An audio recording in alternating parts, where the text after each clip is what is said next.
আসসালামু আলাইকুম প্রিয় দর্শক, অন্যমন্ত্রীর আলোচনায় আপনাদের সকলকে আমন্ত্রণ জানাচ্ছি। তারেক রহমান তিনিও এক প্রকার যুদ্ধে যাচ্ছেন।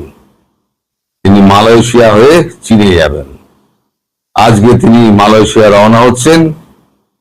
মালয়েশিয়া 21 তারিখ 22 তারিখ দুদিন থাকবেন। 22 তারিখ থাকবেন না, 22 তারিখ রাতে উনি রওনা হয়ে চীনে যাবেন। চীনে গিয়ে 23 তারিখে পৌঁছাবেন। এদিকে 23 তারিখে চীনের পররাষ্ট্রমন্ত্রী ইয়াং ই তিনি ভারতবর্ষে আসছেন।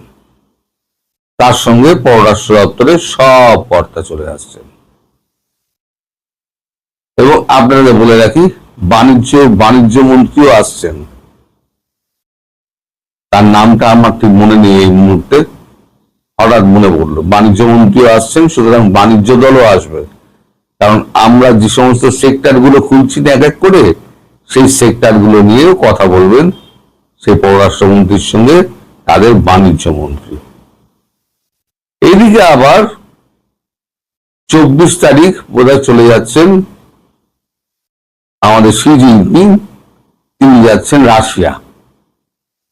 রাশিয়া থেকে তিনি যাবেন উত্তর কোরিয়ায় কিম জং উনের সঙ্গে কথা বলতে। সেটা নিয়ে আমি ভিডিও করেছিলাম।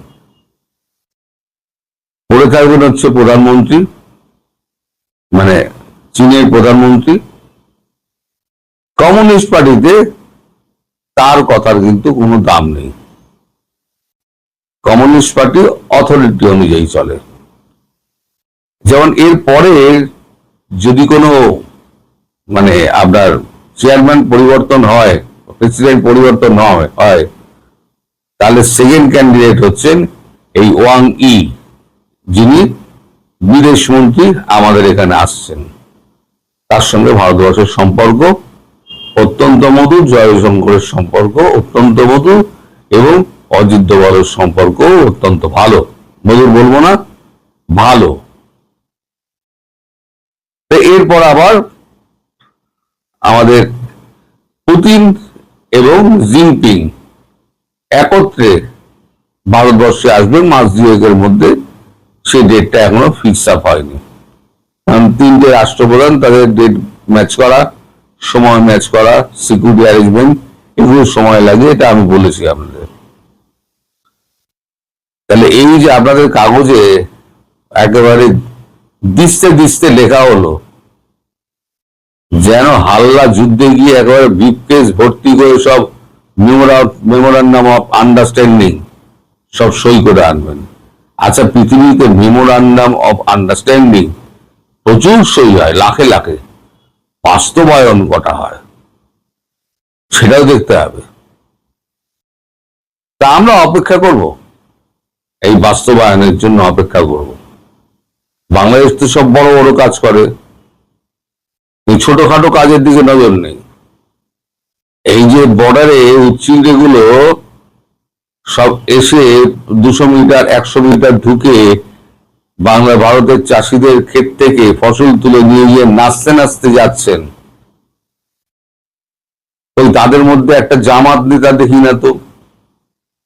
তারা লোকাল ছেলে পিলেদের এগিয়ে দিচ্ছেন, গুলি খেলে তোরা খা, আমার তো চাই ডেড বডি, আমি তোর ডেড বডি নিয়ে আমি রাজনীতি করব, আমি পার্লামেন্ট গরম করব, আমি বিশ্বের রাজনীতি গরম করব। আমি তখন বলে বেড়াবো যে আমার সীমান্ত হত্যা বেড়ে গেছে, ভারত সীমান্ত হত্যা করছে। তা সীমান্ত হত্যা যে তখন যে বলবে, ভারতও কিন্তু সোশ্যাল মিডিয়া এইসব তুলে রাখার ছবিগুলো না সব জড়ো করে রেখে দিচ্ছে মুখের ওপর চাপাটি মারার জন্য। এবং ওই যে ধারালো অস্ত্র নিয়ে সব আমাদের সেনাদের, বিএসএফ এর সেনাদের কাটার জন্য এগিয়ে আসছে, আর ওপাশ থেকে ফোঁসরাচ্ছে। বিজেপি আর বিএসএফ মুখোমুখি দাঁড়িয়ে বচসা হচ্ছে, সব কিন্তু তুলে রাখা হচ্ছে। আমি আমার জমিতে আমি কাঁটাতারের বেড়া বসাচ্ছি, তাদের তোমাদের আপত্তিটা কোথায়?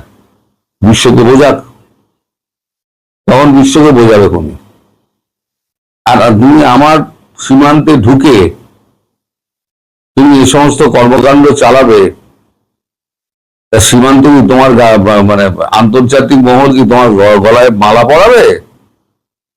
তোমাদের লাশ চাই, তোমরা লাশের রাজনীতি করো, তাই তোমরা পেছনে থেকে, জামাত নেতারা তারা পেছনে থেকে, যারা এই বর্ডার জুড়ে যারা জিতেছে তারা পেছনে থেকে লোকাল ছেলে পিলেগুলোকে, মূর্খগুলোকে এগিয়ে দিচ্ছে গুলি খাওয়ার জন্য। 2-4টে গুলি খেয়ে মরুক, আমরা আমাদের রাজনীতি আমরা চমকাবো। এই হচ্ছে ব্যাপার। এর মধ্যে আবার একটা নতুন খবর রয়েছে, সেটা হচ্ছে ভারত আজ একটা সফল টেস্টিং করেছে সমুদ্র রক্ষক SF-130। এর পাল্লা হচ্ছে 10,000 কিলোমিটার। সফলভাবে এটা হয়েছে, পরীক্ষিত হয়েছে। রাশিয়ার সঙ্গে যৌথ প্রযুক্তিতে এটা আজকে টেস্ট করা হলো। সেই টেস্টের ছবিটা দেখুন, তারপর আমি আপনাদের পরবর্তী অধ্যায় বলছি।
দেখলেন যে জাহাজটাকে মারা হলো সেটা হচ্ছে ডামি জাহাজ, পুরনো জাহাজ, তাকে সমুদ্রের মধ্যে রেখে দেওয়া হয়েছিল এবং প্রায় 4-5 হাজার মাইল দূর থেকে, কিলোমিটার দূর থেকে এইটাকে ছাড়া হয়েছে।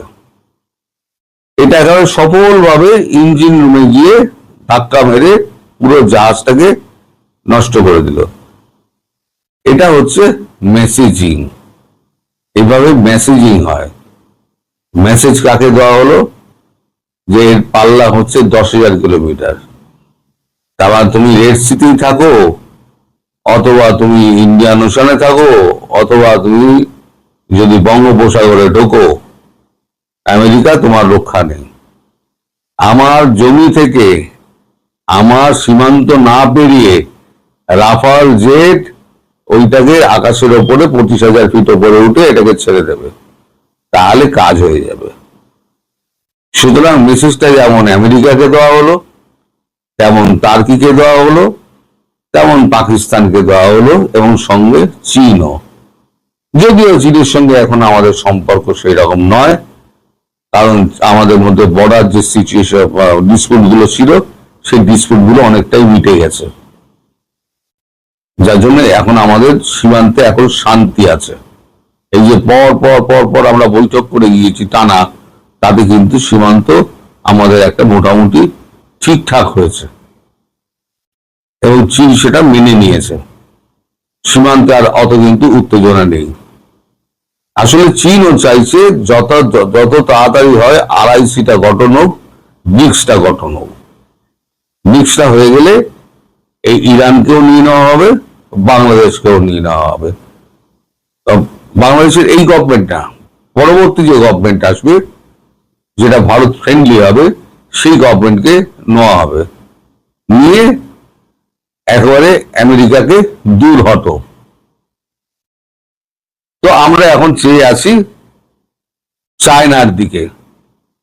মালয়েশিয়া ঘুরে তিনি চায়না গিয়ে কত MOU তিনি বাক্স বন্দি করে, মানে ব্রিফকেস বন্দি করে তিনি নিয়ে আসেন, এবং সেটার কটা বাস্তবায়ন হয় আপনাদের কাগজে কিন্তু জানাবেন আমাদের। যদি না জানান তাহলে কিন্তু খুব রাগ করবো। এগুলো জানাবেন, আমাদেরও তৈরি হতে হবে, আপনারা এত শক্তিশালী হয়ে গিয়েছেন, আর চায়নার কোলে ওটা মানে আপনি কি করলেন? ভারতকে খেপালেন, আপনি আমেরিকাকে তো খেপালেনই। এইবার 15 দিন 20 দিন অপেক্ষা করুন, 2-3 সপ্তাহ, তাহলে পরে বুঝতে পারবেন কেমন গলা টিপে ধরবে। কারণ আপনি কিন্তু আপনারা আমেরিকার করদ রাজ্য, তাকে আপনাদের দাস বানিয়ে রেখে দিয়েছে। এই যে চীনে গেছেন না, সেটা কিন্তু পুরো বাঁকা চোখে এরকম করে দেখবে, সোজা চোখে দেখবে না। এবং তার জন্য বেন ক্রিস্টেনসন মারফত যা যা কাণ্ডগুলো করা হবে, কারণ বেন ক্রিস্টেনসনকে পাঠানো হয়েছিল যাতে চীনের থেকে আপনাদের দূরে রাখা যায়, সে তো ব্যর্থ হয়েছেই। কিন্তু তার ব্যর্থতা দায়টা গিয়ে পড়বে তারেক রহমান অ্যান্ড কোম্পানির ওপরে। আমার মনে হয়, সত্যি মিথ্যে আমি বলতে পারবো না, কারণ আমি তো গণৎকার নই, এটা হয়তো তারেক রহমানের প্রথম এবং শেষ বিদেশ সফর। হ্যাঁ, ঠিক শুনছেন, এটা হচ্ছে তারেক রহমানের প্রথম এবং শেষ বিদেশ সফর প্রধানমন্ত্রী হিসেবে। তারপরে তিনি যেতেই পারেন, বিভিন্ন দেশে যেতে পারেন প্রধানমন্ত্রী হিসেবে। কারণ আমাদের দেশের কূটনৈতিক যারা রয়েছে, লোক ব্যক্তি রয়েছে, তারা বলছে এলোমেলো পররাষ্ট্রনীতি, যে পররাষ্ট্রনীতির হাল হকিকত বোঝা যায় না, কি করতে চাইছে বোঝা যাচ্ছে না। ভারতের সঙ্গে পাঙ্গা নিচ্ছে, আমেরিকার সঙ্গে পাঙ্গা নিচ্ছে, সকলের সঙ্গে পাঙ্গা নিচ্ছে। পার্শ্ববর্তী বড় রাষ্ট্রের সঙ্গে পাঙ্গা, যার সঙ্গে এগ্রিমেন্ট করে করদ রাজ্য করে দিয়েছে তার সঙ্গে পাঙ্গা। আর চীন এইখানে কোনো ইনভেস্টমেন্ট করবে না। তাই আমি বলছি আপনাদের কাগজগুলো যেন বড় বড় করে, আজকে যেমন একেবারে আপনারা একেবারে দিচ্ছে দিচ্ছে লিখেছেন না, এই দিচ্ছে দিচ্ছে লিখে আমাদেরকে জানাবেন যে আপনারা কটা এগ্রিমেন্ট করলেন এবং কতগুলো তার সাইন হলো। আমি সেগুলোর জন্য অপেক্ষা করব। আপনারা সবাই ভালো থাকবেন, সুস্থ থাকবেন, সাবধানে থাকবেন। নমস্কার। ক্যালকাটা ডায়ালগস থেকে মনোজ দাস প্রীতি ও শুভেচ্ছা জানাচ্ছে আপনাদের। ভারত বাংলাদেশের জমি দখল করেছে। গত কয়েক সপ্তাহে বাংলাদেশের সংবাদ মাধ্যম, সামাজিক যোগাযোগ মাধ্যম এবং রাজনৈতিক আলোচনায় এই অভিযোগটি ব্যাপকভাবে আলোচিত হচ্ছে। এমনকি 8 থেকে 11 জুন নয়াদিল্লিতে বিএসএফ এবং বিজিবির মহাপরিচালকদের যে বৈঠক হয়েছে 4 দিনের, সেই বৈঠকেও এই বিষয়টি আলোচিত হয়েছে, এই প্রসঙ্গ উঠেছে।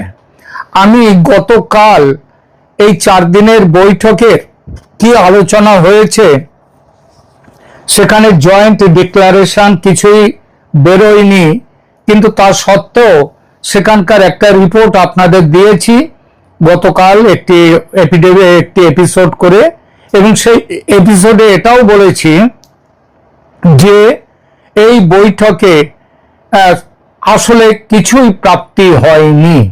মানে যে বিষয়গুলি নিয়ে মূল আলোচনা, পুশ ইন বা পুশ ব্যাক একটি, দ্বিতীয়টি হচ্ছে বর্ডার ফেন্সিং এবং তৃতীয়টি হচ্ছে বর্ডার কিলিং। আর এছাড়া বাংলাদেশ এই বর্ডার ফেন্সিং প্রসঙ্গে উঠেছিল যে ভারত নাকি বাংলাদেশের বেশ কিছু জমি দখল করে নিয়েছে। এই ব্যাপারটি নিয়ে আলোচনা হয়েছে এবং আমি বলেছি গতকালই যে এই আলোচনায় কোনো ফ্রুটফুল রেজাল্ট অর্থাৎ সমাধান কিছু আসেনি। এবং তারপরে গতকালই সন্ধ্যেবেলায় বেরিয়েছে বিকালে যে এর যে জয়েন্ট ডিক্লারেশন, সেই ডিক্লারেশনও দেখা গেছে যে বৈঠক শেষ হয়েছে, কোনো রকম কিছু প্রাপ্তি বা সিদ্ধান্ত বা যে সমস্যার সমাধান সেগুলো ছাড়াই শুধু কথা হয়েছে যে ভবিষ্যতে যখনই আসবে তখন নিচু স্তরে আলোচনা হবে, এইটাই বলা হয়েছে। তো যাই হোক, এইবার আজকে সেই বিষয়টি নিয়ে একটা যে কথাটি বললাম যে গত সপ্তাহে বাংলাদেশের বিভিন্ন সংবাদ মাধ্যমে এই বিষয়টি আলোচিত হচ্ছে যে ভারত নাকি এত কিলোমিটার, কেউ বলছেন 6 কিলোমিটার, কেউ বলছেন 36 কিলোমিটার, কিলোমিটার এরিয়া হয় না, এরিয়া হয় বর্গ কিলোমিটার, মানে দৈর্ঘ্য এবং প্রস্থ দুটো মিলিয়ে এলাকা হয়। সুতরাং যারা এইভাবে সমালোচনা করছেন তারা মূল যাকে বলে বিসমিল্লাহ ভুল সেটা করছেন। বাংলাদেশ সরকার বলছে সীমান্তের বিভিন্ন স্থানে ভারত একতরফা ভাবে বেড়া, রাস্তা, বাংকার এবং অন্যান্য অবকাঠামো নির্মাণ করছে, এমনকি কূটনৈতিক প্রতিবাদও জানানো হয়েছে। অন্যদিকে ভারত বলছে তারা নিজেদের ভূখণ্ডের ভেতরেই কাজ করছে, কোনো জমি দখল করা হয়নি। তাহলে সত্যিটা কোথায়? ভারত কি আসলেই বাংলাদেশের ভূখণ্ড দখল করেছে, নাকি পুরো বিতর্কের কেন্দ্রে রয়েছে একটি বহুল আলোচিত কিন্তু বহুল ভুল বোঝা বিষয়? আর সেই বিষয়টি কি জানেন? বিষয়টি হলো 150 গজ নিয়ম। মানে যে জিরো লাইন থেকে নাকি 150 গজ দূরে কোনো পাকা নির্মাণ সেটা করতে পারবে ভারত। এই বিষয়টি আবার বলছি বহুল আলোচিত কিন্তু বহুল ভুল বোঝা একটি বিষয়, এই 150 গজের নিয়ম। কেন? সেই আলোচনায় আমরা আসব, তবে আবেগ দিয়ে নয়, দলিল দস্তাবেজ দিয়ে, আন্তর্জাতিক চুক্তি এবং সীমান্ত আইনের আলোকে আমরা বিশ্লেষণ করব এই বিষয়টি। প্রথমে আসি, অভিযোগটি আসলে কি? সম্প্রতি বাংলাদেশ সরকার ভারতের কাছে আনুষ্ঠানিকভাবে অভিযোগ করেছে যে সীমান্তের বহু স্থানে ভারত একতরফাভাবে অবকাঠামো নির্মাণ করছে। বাংলাদেশের বক্তব্য অনুযায়ী 68টি জায়গাতে বিদ্যমান নির্মাণ নিয়ে তাদের আপত্তি রয়েছে, কিন্তু এই 68টি জায়গা কোথায় তার কিন্তু স্পষ্ট কিছু বলেনি।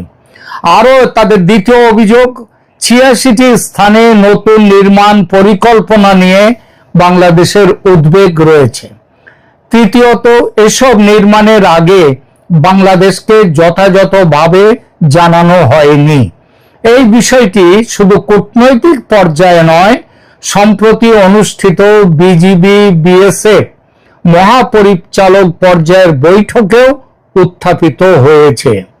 বাংলাদেশের মূল বক্তব্য হলো সীমান্তের কাছাকাছি কোনো স্থায়ী অবকাঠামো নির্মাণের আগে দুই দেশের মধ্যে আলোচনা ও সম্মতি থাকা উচিত এবং যে কোনো নির্মাণ হতে পারে 150 গজের বাইরে। কোথা থেকে 150 গজ? জিরো লাইন থেকে 150 গজ। এই 150 গজ নিয়ম আসলে কি? এখন আসি পুরো বিতর্কের কেন্দ্রীয় বিষয়টিতে। বাংলাদেশ ও ভারতের সীমান্ত নিয়ে আলোচনা হলেই একটি কথা শোনা যায়, 150 গজের মধ্যে কিছু নির্মাণ করা যায় না। কিন্তু বাস্তবতা হলো এই বক্তব্য একেবারেই সঠিক নয়। অনেকেই মনে করেন আন্তর্জাতিক আইনে নাকি সীমান্ত থেকে 150 গজের মধ্যে কোনো দেশ কিছু নির্মাণ করতে পারে না। এটা একেবারে ডাহা ভুল ধারণা। আসলে 150 গজ নিয়ম কোনো আন্তর্জাতিক সীমারেখা নয়, এটা কোনো নতুন সার্বভৌম সীমানাও নয়, এমনকি এটি এমন কোনো আইনও নয় যা বলছে 150 গজের মধ্যে নির্মাণ সম্পূর্ণ নিষিদ্ধ। বরং এটি মূলত সীমান্ত ব্যবস্থাপনা সংক্রান্ত একটি প্রশাসনিক ও কূটনৈতিক ব্যবস্থা। এর উদ্দেশ্য ছিল সীমান্তের খুব কাছাকাছি এমন কোনো নির্মাণ না করা যা অপর দেশের নিরাপত্তা উদ্বেগ সৃষ্টি করতে পারে। অর্থাৎ এই 150 গজ নিয়ম মানে যেটা বলা হচ্ছে 150 গজের মধ্যে কিছু করা যাবে না, এটা নিষিদ্ধ এলাকা নয়, বরং এটা আলোচনা ও সমন্বয়ের এলাকা। আর এখানেই পুরো বিতর্কের সবচেয়ে গুরুত্বপূর্ণ দিকটি লুকিয়ে আছে। বাংলাদেশের ব্যাখ্যা বনাম ভারতের ব্যাখ্যা, এই বিষয়টা নিয়ে একটু দেখে নিই। বাংলাদেশের অবস্থান হলো সীমান্ত থেকে 150 গজের মধ্যে স্থায়ী অবকাঠামো নির্মাণের আগে দুই দেশের সম্মতি প্রয়োজন। তাই ভারত যদি একতরফাভাবে রাস্তা, বাংকার, বিএসএফ ক্যাম্প বা কাঁটাতারের বেড়া নির্মাণ করে, তাহলে তা বিদ্যমান সীমান্ত ব্যবস্থাপনা চুক্তির চেতনার বিরুদ্ধে যায়। অন্যদিকে ভারত কি বলছে? ভারতের অবস্থান একেবারেই আলাদা। যতক্ষণ ভারত বলছে যতক্ষণ নির্মাণ ভারতের আন্তর্জাতিকভাবে স্বীকৃত ভূখণ্ডের ভেতরে হচ্ছে ততক্ষণ ভারত নিজের নিরাপত্তার জন্য অবকাঠামো নির্মাণের অধিকার রাখে। ভারতের যুক্তি হলো 150 গজ কোনো নতুন সীমান্ত নয়, এটা সার্বভৌমত্বের প্রশ্নও নয়। ভারত চাইলে 150 গজ কেন, জিরো লাইন থেকে জিরো লাইনের বাইরে 5 গজের মধ্যে 10 গজের মধ্যেও, এমনকি জিরো লাইনের ওপরেও ভারত তাদের সীমান্ত তাদের অবকাঠামো তৈরি করতে পারে। এটি কেবল একটি তাহলে 150 গজটা কোত্থেকে এলো? এটা একটা প্রশাসনিক নির্দেশনা ছিল, অর্থাৎ দুই দেশ একটাই নথিকে ভিন্নভাবে ব্যাখ্যা করছে এবং বর্তমান বিরোধের একটা মূল উৎস হচ্ছে সেখানেই। এখানে আপনারা জানেন 1975-এর একটা সীমান্ত চুক্তি হয়েছিল ভারত এবং বাংলাদেশে, আর 2011-র প্রটোকল এবং 2015 স্থল সীমান্ত চুক্তিও হয়েছে দুই দেশের মধ্যে। সবাই 1975টা বলে থাকেন, আর কিন্তু 2011 এবং 15 কথা বলেন না। 2011 সালের প্রটোকল এবং 2015 সালের স্থল সীমান্ত চুক্তি ভারত বাংলাদেশের, সেখানে কি 150 গজের মধ্যে কোনো নির্মাণ নিষিদ্ধ করা হয়েছে? আবার বলি যে 2011 প্রটোকল এবং 2015-এ ভারত বাংলাদেশের যে স্থল সীমান্ত চুক্তি হয়েছে সেই চুক্তিতে কি 150 গজের মধ্যে নির্মাণ নিষিদ্ধ করা হয়েছে? না। 2011 সালের প্রটোকলের মূল বিষয় ছিল ছিটমহল সমস্যা, অসমাপ্ত সীমারেখা, অ্যাডভার্স পজেশন, সীমান্ত চিহ্নিতকরণ, এই 4টি বিষয়। আর 2015 সালের স্থল সীমান্ত চুক্তি কার্যকর হওয়ার মাধ্যমে ভারত ও বাংলাদেশের সীমান্তের চূড়ান্ত আইনি অবস্থান নির্ধারিত হয়। কিন্তু কোথায় বেড়া হবে, কোথায় রাস্তা হবে, কোথায় বিএসএফ বা বিজিবি পোস্ট হবে, এসব বিষয় ওই ল্যান্ড বাউন্ডারি এগ্রিমেন্টের মধ্যে কোনো আলোচ্য বিষয় ছিলই না। অর্থাৎ ল্যান্ড বাউন্ডারি এগ্রিমেন্ট বা এলবিএ এটা নির্ধারণ করে দিয়েছিল কোন জমি ভারতের আর কোন জমি বাংলাদেশের, কিন্তু 150 গজের মধ্যে কি ধরনের অবকাঠামো হবে সেটাই এলবিএ এই এগ্রিমেন্টে আদৌ বলা হয়নি। এটা অত্যন্ত গুরুত্বপূর্ণ একটি বিষয় যা জন আলোচনায় প্রায়ই ওঠেই না। এমনকি 2011 এবং 2015-র চুক্তি কি ছিল সেটা বাংলাদেশে যারা আজ সেখানে এই শাসন ক্ষমতায় আছেন তারাও জানেন কিনা আদৌ আমাদের সন্দেহ আছে, আমার সন্দেহ আছে। তাহলে এই পরিস্থিতিতে বাংলাদেশের বেশ কিছু জমি ভারত দখল করে নিয়েছে, এই অভিযোগ কতটা শক্তিশালী? আসুন আসল প্রশ্নে আসা যাক। ভারত কি বাংলাদেশের জমি দখল করেছে? এই প্রশ্নের উত্তর দিতে হলে দুটো বিষয় দেখতে হবে। প্রথমত, ভারত কি আন্তর্জাতিকভাবে স্বীকৃত সীমারেখা অতিক্রম করেছে? এটা দেখতে হবে। আর দ্বিতীয়ত, ভারতের কোন স্থাপনা কোনো রাস্তা, কাঁটাতারের বেড়া, বিএসএফ ক্যাম্প এগুলো কি বাংলাদেশের ভূখণ্ডের ভেতরে প্রবেশ করেছে? যদি এর উত্তর হ্যাঁ হয় তাহলে বলবো ভারত বাংলাদেশের জমি দখল করেছে, সেক্ষেত্রে বাংলাদেশের অভিযোগ গুরুত্বপূর্ণ। কিন্তু যদি ভারত তার নিজের স্বীকৃত ভূখণ্ডের ভেতরে নির্মাণ করে থাকে তাহলে বিষয়টি জমি দখল নয়, এটি সীমান্ত ব্যবস্থাপনা নিয়ে দুজনের মধ্যে প্রশাসনিক বোঝাপড়ার কেবল বিরোধ, কিন্তু কোনো চুক্তি ভঙ্গ নয়। আর ভারত যদি বাংলাদেশের জমি দখল করতে চাইতো তাহলে 1971-এই করে ফেলতে পারত, কারণ পাকিস্তানি সেনা তারা কাদের কাছে আত্মসমর্পণ করেছিল? কাদের কাছে? বাংলাদেশ সেনার কাছে। বাংলাদেশ সরকারের কাছে, কারোর কাছে নয়। পাকিস্তান সেনা আত্মসমর্পণ করে বাংলাদেশকে তুলে দিয়েছিল ভারতীয় সেনার হাতে। এ কথা কেউ অস্বীকার করবেন? যদি অস্বীকার করেন তাহলে বলুন। আমাদের এখানে বাংলাদেশে বহু মানুষ চ্যানেল দেখছেন, তারা মতামতে দেবেন যে বাংলাদেশের কাছেই পাকিস্তান শাসনভার তুলে দিয়ে চলে গেছে। আদতেও তা নয়। পাকিস্তান চলে গেছে ভারতীয় সেনার কাছে, বাংলাদেশের দখল দিয়ে তারা আত্মসমর্পণ করেছে। তো সেদিনই তো ভারত দখল করে নিতে পারত বাংলাদেশকে। ভারত আজ পর্যন্ত এত দেশের বর্ডার আছে, কেউ বলেনি যে ভারত, হ্যাঁ সীমান্ত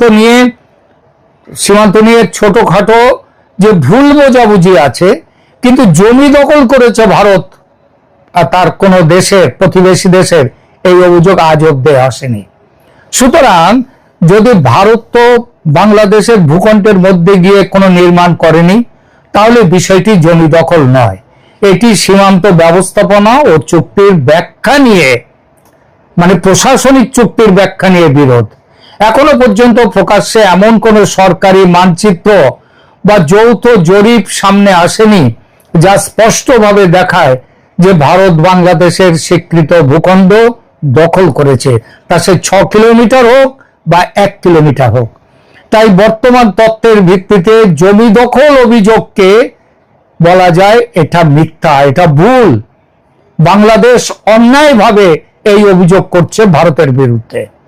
সব শেষে বলা যায়, বর্তমান ভারত বাংলাদেশ সীমান্ত বিতর্কের কেন্দ্রে রয়েছে 150 গজ নিয়মের ব্যাখ্যা, এছাড়া আর কিচ্ছু নয়। বাংলাদেশ মনে করছে এটি এমন একটি ব্যবস্থা যার মাধ্যমে সীমান্তের কাছাকাছি নির্মাণের আগে দুই দেশের সম্মতি নিশ্চিত হওয়া উচিত। আর ভারত মনে করছে এটা কোনো বাধ্যতামূলক নিষেধাজ্ঞা নয়, এটা কোনো চুক্তিতে এ ধরনের কথা লেখা হয়নি। এবং সর্বশেষ চুক্তি 2011 প্রটোকল এবং 2015 ল্যান্ড বাউন্ডারি এগ্রিমেন্টের মধ্যে এই বিষয় নিয়ে একটি কথাও বলা হয়নি। 1975-এও এই ধরনের কোনো কথা বলা হয়নি। কারণটা কি আছে? এটা সম্ভব নয়। বহু জায়গায় নদী আছে, জলা জায়গা আছে ইত্যাদি নানা যে অসুবিধার কারণে একেবারে জিরো লাইন থেকে 150 গজ দূরে গিয়ে করতে হবে এমন কোনো কথা নয়। ওই 150 গজটাও ভারতের জমি। যে জিরো লাইন থেকে 150 গজ ভেতরে যেখানটায় চলে যাওয়ার কথা বলছে সেটা ভারতের জমি। ভারত তার নিজের জমিতে করবার, পৃথিবীর কোন দেশে এইরকম কোন নিয়ম নেই যে 100 গজ, 150 গজ, 200 গজ জিরো লাইন থেকে সরে গিয়ে তারপরে সেখানে তারা সেই দেশ তাদের স্থাপনা করতে পারবে, এরকম নিয়ম কোনো জায়গাতে নেই। সুতরাং এই 150 গজ নিয়ম মানে নির্মাণ সম্পূর্ণ নিষিদ্ধ, এর ধারণা ভুল। এবং 150 গজের মধ্যে কোনো নির্মাণ হলেই সেটি জমি দখল হয়ে যায়, এই কথাও আইনি দৃষ্টিকোণ কোনো সভ্য চিন্তার মধ্যে এটা আসে না। চূড়ান্ত প্রশ্ন একটাই, চূড়ান্ত ব্যাপার যেটা, সেটা হচ্ছে ভারত আন্তর্জাতিকভাবে স্বীকৃত সীমারেখা অতিক্রম করেছে কি না। মানে জিরো লাইন পেরিয়ে বাংলাদেশের মধ্যে গিয়ে কোথাও দখল নিয়েছে কি না। যদি করে থাকে তাহলে দখল নিয়েছে, কিন্তু করেনি। একটা উদাহরণ বাংলাদেশ যদি দিতে পারে তাহলে ভারত মানবে তারা জমি লঙ্ঘন, তারা দখল করেছে বাংলাদেশ।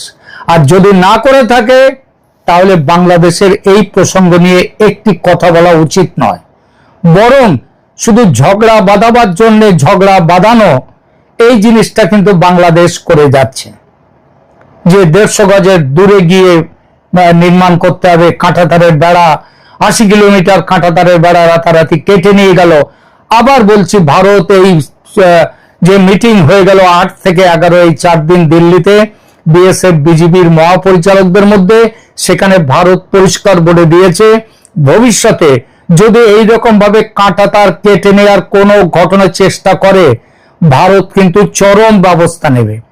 রক্তগঙ্গা বয়ে যদি যায় সেটাতেও অবাক হওয়ার কিছু থাকবে না। আর যারা বলছে সীমান্তে ওই বর্ডার কিলিং, সেটা তো আমি গতকালকের ভিডিওতে বলেছি। সালাউদ্দিন আহমেদ বলেছেন ভারত তার নিজের জমিতে, তার স্বীকৃত জায়গাতে, সেখানে যদি তাদের আইন অনুযায়ী ট্রেসপাসিং, অবৈধ অনুপ্রবেশ, চোরা কারবারি, তাদের বিরুদ্ধে ব্যবস্থা নিতে গিয়ে তাদের আইন অনুযায়ী যদি গুলি করেও মারে কাউকে, সেটাও ভারত তার নিজের আইনে রয়েছে, সেখানে মানবাধিকার লঙ্ঘনের ব্যাপার নেই। আর একটা প্রশ্ন বাংলাদেশের মানুষকে করতে পারি, সেটা হচ্ছে, আচ্ছা বলুন তো, সীমান্ত বর্ডার কিলিং এ শুধু বাংলাদেশিরা মরে কেন? কারণ তারাই পেরিয়ে ভারতে আসতে চায়।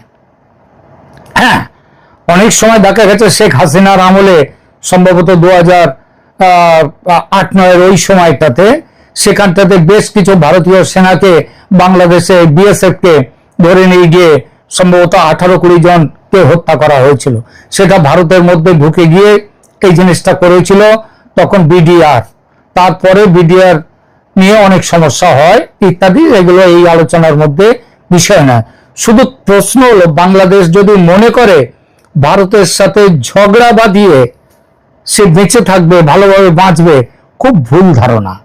ওই 150 গজ ফেন্সিং দিতে দেব না, কিংবা পুশব্যাক, আমাদের লোক বাংলাদেশের মানুষ তাদেরকে পুশব্যাক করে পাঠালে তাদের গ্রহণ করা হবে না, পৃথিবীর কোন শক্তি, তা সে জাতিসংঘ হোক আর আমেরিকা হোক আর পশ্চিমা শক্তি হোক, কেউ এসে ভারতকে ফেন্সিং দিয়ে আটকাতে পারবে না, কেউ এসে ভারতকে পুশব্যাক থেকে পেছনে হটাতে পারবে না। আমি বারবার বলেছি একটাই কথা, সেটা হচ্ছে বাংলাদেশের সরকার পায়ে পা দিয়ে ঝগড়া না করে আলোচনায় বসুন। আমি বারবার বলেছি যে ওয়ার্ক পারমিট দিয়ে যাতে একটা বিরাট সংখ্যক বাংলাদেশি ভারতে থাকতে পারে সেই ব্যবস্থা করুন। তার জন্য এই যে সরকার আছে এদের মাথায় এই সব বিষয় নেই। আজ যদি বাংলাদেশে শেখ হাসিনা থাকতেন, তিনি এইভাবে ঝগড়া করতেন না। তিনি ভারতের যে জিরো টলারেন্স এই নীতি দেখে, এই নীতিটাকে মেনে নিয়ে তিনি কত বাংলাদেশি ভারতে এসে কাজ করবে সেই ব্যাপারগুলো দেখতে পারতেন। কিন্তু বাংলাদেশ তো সে পথে চলছে না। এখন সম্পর্ক আরো খারাপ হবে, তাতে বাংলাদেশের লাভ হবে না, এটা বলে দিলাম। তাই পাকিস্তানের সাথে আর চীনের সাথে যতই তাদের সাথে প্রেম প্রীতি করুক না কেন, আবার দেখা হবে পরবর্তী আলোচনায় পরবর্তী বিষয় নিয়ে। এখনকার মতো এখানেই রাখছি, ধন্যবাদ।